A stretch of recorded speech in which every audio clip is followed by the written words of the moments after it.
The family of a British journalist detained by the Russians while covering a Greenpeace protest met an official from the Russian embassy in London today. Kieron Bryan was one of 30 people arrested in September during a protest against drilling in the Arctic. Over 1,000 journalists have signed a petition calling for his release, saying he was reporting the protest, not involved in it. Victoria MacDonald reports.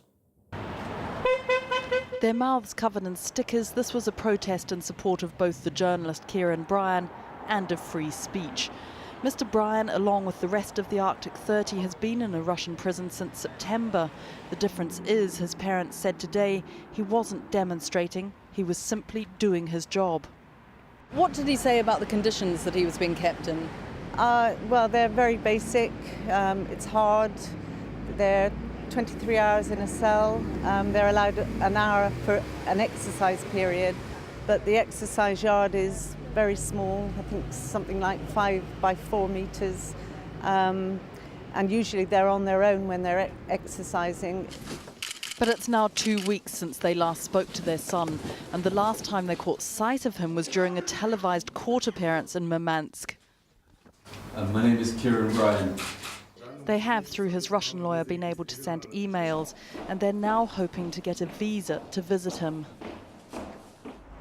What's making it even more difficult for the families is just how little information is coming out of Russia itself, or even from the Russian embassy here in London. They don't know, for instance, whether the 30 are still in Murmansk or whether they have actually been moved to St. Petersburg, as has been rumoured, nor do they know precisely what charges they are all now facing.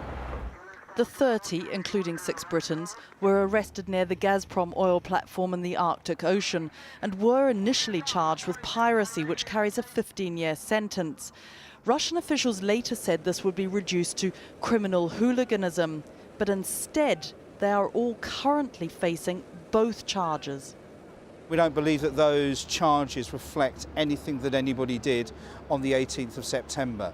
So our campaign continues. Millions of people are signing up to that campaign. They're signing up to get them released immediately.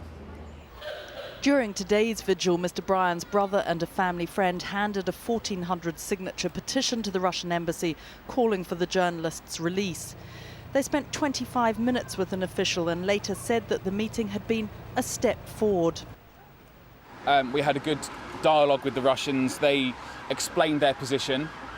They said to us that all 30 are being treated the same. Obviously our protest is that Kieron is a journalist trying to do a job, and they said that everyone was part of the same thing, so they're all being treated in the same way.